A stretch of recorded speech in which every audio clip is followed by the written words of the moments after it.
ఆడెవడో ఒకడు ఉన్నాడు, వాడు వెళ్ళిపోయాడు. వాడికి ఏదో ప్రెస్ మీట్ పెట్టారంట అక్కడ. వాడు అమ్మ వాడేంటండి బాబు అంటే వాడికి ఏదో బాధ, ఏదో కసి వాడికి.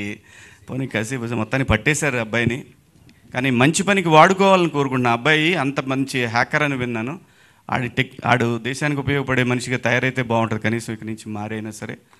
టాలెంట్ ఎవరి సొత్తు కాదండి, అతను ప్రూవ్ చేశాడు.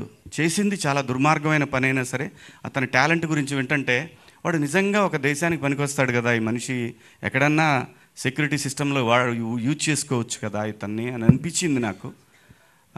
కానీ తెలిసి తెలియని వయసు, ఖచ్చితంగా ఏదో డబ్బు లేని తనం ఇవన్నీ వెంటబడి అతని మైండ్లో ఇలాంటి ఒక ఆలోచన వచ్చి చాలామందికి ఇబ్బంది పెట్టాడు.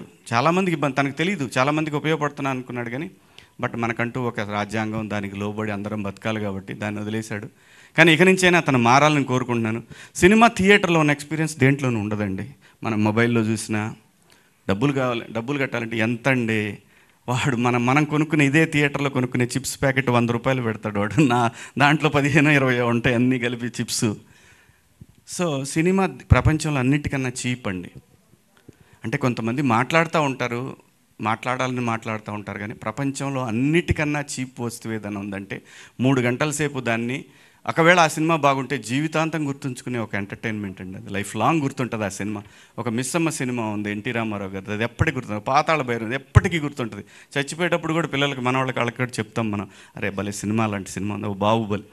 సినిమా అనేది పెట్టేది 200 రూపాయలు కావచ్చు కానీ అది జీవితంలో మార్పులు తీసుకొస్తుంది, జీవితాంతం గుర్తుంచుకునేలా చేస్తుంది. ప్లీజ్ థియేటర్కి రండి, థియేటర్లో చూడండి. బాగుంటేనే చూడండి, బాగాలేకపోతే ఎవడు మనం చెప్పినా చూడరు పెట్టరు. థియేటర్ ఎక్స్పీరియన్స్ దేంట్లోనూ రాదండి.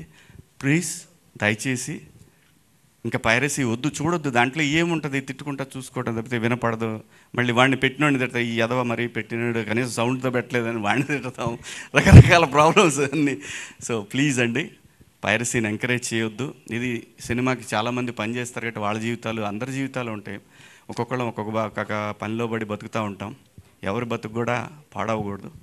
సో అని నేను ఒక దండోరా వేస్తున్నాను. ప్లీజ్ దయచేసి ఇలాంటివి ఏమి ఎంకరేజ్ చేయకండి ప్లీజ్. థ్యాంక్ యూ అండి, థ్యాంక్ యూ. ఇంత మంచి అవకాశం ఇచ్చినందుకు మీ అందరికీ కృతజ్ఞతలు.